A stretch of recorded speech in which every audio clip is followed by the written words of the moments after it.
ഈശോമിശിഹായ്ക്ക് സ്തുതിയായിരിക്കട്ടെ. കുടുംബം തിരുക്കുടുംബം വിചിന്തനം നാം തുടരുന്നു. നമ്മൾ ചിന്തിക്കുന്ന വിഷയം, മാതാപിതാക്കൾ കുടുംബത്തിൽ മാതൃകയാകുന്നില്ലെങ്കിൽ എന്ത് സംഭവിക്കാം?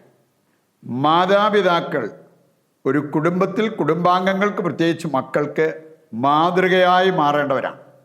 യോഹന്നാന്റെ സുവിശേഷം 13-ാം അധ്യായം 15-ാമത്തെ വചനത്തിൽ നമ്മൾ കാണുന്നുണ്ട്, യേശു പറഞ്ഞൊരു കാര്യം, ഞാൻ നിങ്ങൾക്കൊരു മാതൃക നൽകിയിട്ടുണ്ട്, നിങ്ങൾ അത് അനുസരിക്കുവിൻ. അപ്പം അതുകൊണ്ട് ആ മാതൃക ഏറ്റെടുക്കാനുള്ള കടമയുള്ളവരാണ് ദൈവമക്കൾ. അതുപോലെ തന്നെ കുടുംബാംഗങ്ങൾക്ക് മാതൃകയായി മാറേണ്ടവരാണ് മാതാപിതാക്കൾ എന്ന് നമുക്ക് മനസ്സിലാക്കിയിരിക്കാം. റോൾ മോഡൽ പേരൻസ്, മക്കൾക്ക് മാതൃക നൽകുന്ന മാതാപിതാക്കൾ എന്ന് പറയാൻ, അല്ലെങ്കിൽ റോൾ മോഡൽ പേരൻസായി മാറാൻ മാതാപിതാക്കൾ ശ്രദ്ധിക്കേണ്ട രണ്ട് പ്രധാനപ്പെട്ട കാര്യങ്ങളുണ്ട്. ഒന്ന്, മക്കൾക്ക് ദൈവത്തെ കൊടുത്ത് വളർത്തണം. രണ്ടാമത്തെ കാര്യം, മക്കൾക്ക് പ്രാർത്ഥന കൊടുത്ത് വളർത്തണം. ഈ രണ്ട് കാര്യങ്ങൾ വിട്ടിട്ട് മാതാപിതാക്കൾ ഇഷ്ടംപോലെ സമ്പത്തും മറ്റു കാര്യങ്ങളെല്ലാം മക്കൾക്ക് വേണ്ടി ശേഖരിച്ചെന്ന് പറഞ്ഞെന്നാലും പ്രിയപ്പെട്ടവരെ, പിന്നീട് അവരൊരു പക്ഷേ പരിതപിക്കേണ്ടി വരും. പിന്നീട് നെഞ്ചുരുകി ജീവിക്കേണ്ടി വരുന്ന മാതാപിതാക്കളെ നമ്മൾ കണ്ടെന്ന് വരും. പറയുണ്ട്, മക്കൾ ദൈവത്തിൻ്റെ ദാനമാണ്. ആ മക്കൾക്ക് മാതാപിതാക്കൾ എന്ന നിലയിൽ നിങ്ങൾ കൊടുക്കേണ്ട ഏറ്റവും പ്രധാനപ്പെട്ട രണ്ട് കാര്യങ്ങൾ, ഒന്ന്, ദൈവത്തെ കൊടുത്ത് വളർത്തണം. എന്ന് പറഞ്ഞാൽ അവർക്ക് വേണ്ടി നമ്മൾ പ്രാർത്ഥിക്കണം. ദൈവവിചാരത്തിലും ദൈവസ്നേഹത്തിലും അവർ വളർന്നു വരുവാൻ.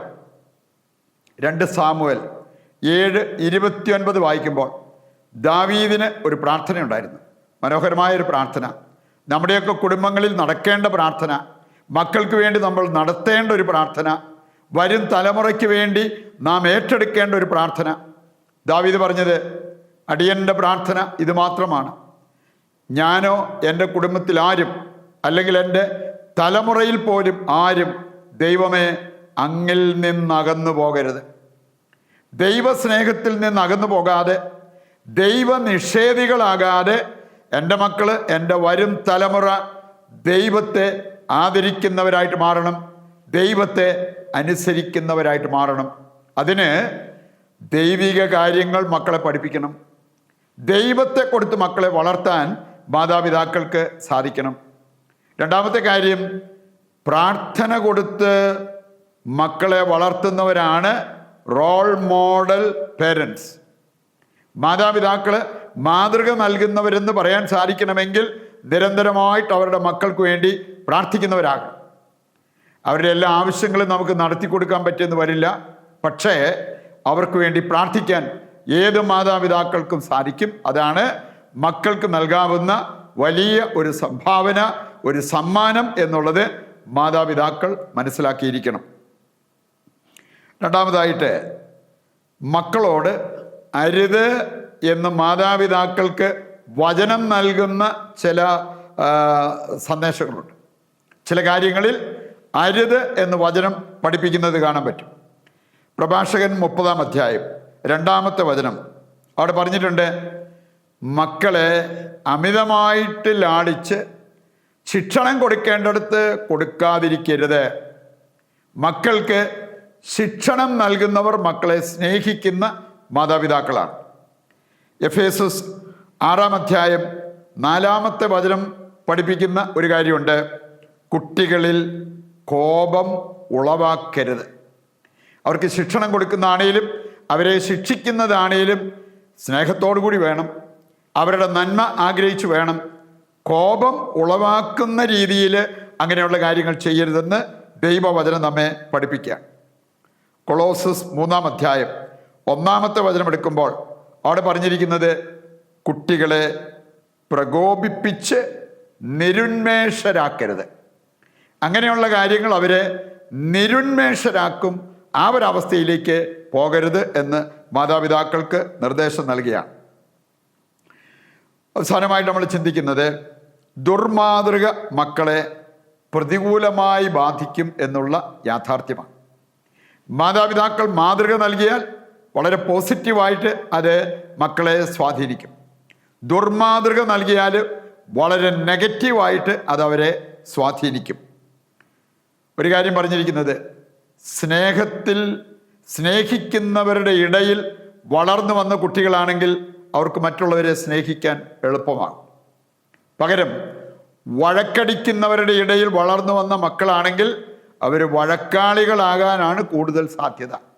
പറയുണ്ട്, ദുർമാതൃക അരുത് എന്നുള്ളത് ദൈവവചനം നമ്മളെ ഓർമ്മിപ്പിക്കുന്ന ഒരു കാര്യമാണ്. വേറെ ചിലരെ കാണാൻ സാധിക്കും, അവർ മുറിവേറ്റവരാണ്. അതുകൊണ്ട് തന്നെ അതുമൂലം മറ്റുള്ളവരെ മുറിപ്പെടുത്തിക്കൊണ്ടിരിക്കും. മാതാപിതാക്കളാണെങ്കിലും മറ്റു കുടുംബാംഗങ്ങളാണെങ്കിലും മുറിവേറ്റവരാണെങ്കിൽ അവരറിയാതെ തന്നെ അവരുടെ സംസാരം വഴി, പെരുമാറ്റം വഴി മറ്റുള്ളവരെ മുറിപ്പെടുത്തുന്നവരായിട്ട് മാറും. പ്രിയപ്പെട്ടവരെ, നമ്മൾ ദൈവമക്കളാണ്, ക്രിസ്ത്യാനികളാണ്. മറ്റുള്ളവരെ മുറിപ്പെടുത്തേണ്ടവരല്ല, മറ്റുള്ളവരുടെ മുറിവുണക്കേണ്ടവരാണ്. അതിന് നമുക്ക് നമ്മുടെ മനസ്സിന് നല്ല ആരോഗ്യമുണ്ടാകണം, ആന്തരിക സൗഖ്യമുണ്ടാകണം. അതിനായി പ്രാർത്ഥിച്ചുകൊണ്ട് കുടുംബ പ്രതിഷ്ഠയിലേക്ക് നമുക്ക് പ്രവേശിക്കാം. നമ്മൾ കോമൺ നിയോഗമായിട്ട് വയ്ക്കുന്നത് വിവാഹ തടസ്സം നേരിടുന്നവരുടെ തടസ്സം മാറുന്നതിനാണ്. ഇന്നത്തെ നമ്മുടെ എല്ലാ ആവശ്യങ്ങളും ഇന്നത്തെ പ്രാർത്ഥനാ നിയോഗങ്ങളും യേശുവിൻ്റെ തിരുഹൃദയത്തിൽ പ്രതിഷ്ഠിച്ച് നമുക്കിപ്പോൾ കുടുംബ പ്രതിഷ്ഠയിൽ പങ്കുചേരാം. ഈശോയുടെ തിരുഹൃദയമേ, ഞങ്ങളെയും ഞങ്ങളുടെ കുടുംബത്തെയും ഞങ്ങൾ അങ്ങേക്ക് പ്രതിഷ്ഠിക്കുന്നു.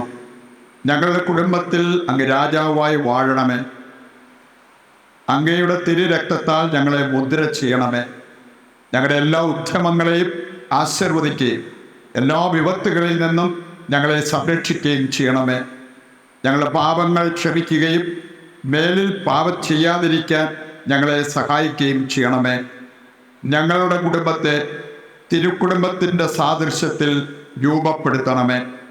മറിയത്തിൻ്റെ വിമല ഹൃദയവും യൗസേപ്പ് പിതാവും ഞങ്ങളുടെ പ്രതിഷ്ഠ അങ്ങേക്ക് സമർപ്പിക്കുകയും ജീവിതകാലം മുഴുവൻ ഇതിൻ്റെ സജീവ സ്മരണ ഞങ്ങളിൽ നിലനിർത്തുകയും ചെയ്യട്ടെ. ഈശോയുടെ തിരുഹൃദയമേ, ഞങ്ങളെ അനുഗ്രഹിക്കണമേ. വിശുദ്ധ മർഗരീത്ത മറിയമേ, ഞങ്ങൾക്ക് വേണ്ടി അപേക്ഷിക്കണമേ. നമുക്കിനി താഴ്ന്ന സ്വരത്തിൽ കർത്താവിനെ സ്തുതിച്ചുകൊണ്ട് ദിവ്യകാരുണ്യത്തിൻ്റെ ആശീർവാദത്തിനായിട്ട് ഒരുങ്ങുകയും ചെയ്യാം. യേശുവേ നന്ദി, യേശുവേ സ്തുതി. Hallelujah, hallelujah. കർത്താവേ, ഞങ്ങളെയും ഞങ്ങളുടെ കുടുംബത്തെയും ലോകമാസകലമുള്ള എല്ലാ കുടുംബങ്ങളെയും അങ്ങയുടെ തിരുഹൃദയത്തിലും പരിശുദ്ധ അമ്മയുടെ വിമല ഹൃദയത്തിലും ഞങ്ങൾ പ്രതിഷ്ഠിക്കുന്നു. ഞങ്ങളെ സംരക്ഷിക്കണമേ, ഞങ്ങളെ പരിപാലിക്കണമേ, ഞങ്ങളെ അനുഗ്രഹിക്കണമേ. യേശുവേ നന്ദി, യേശുവേ സ്തുതി, യേശുവേ സ്തോത്രം.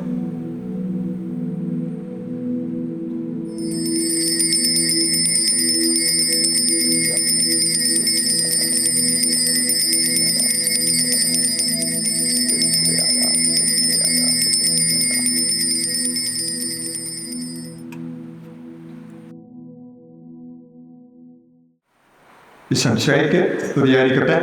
ദൈവം നിങ്ങളെ സമർത്ഥമായി അനുഗ്രഹിക്കട്ടെ.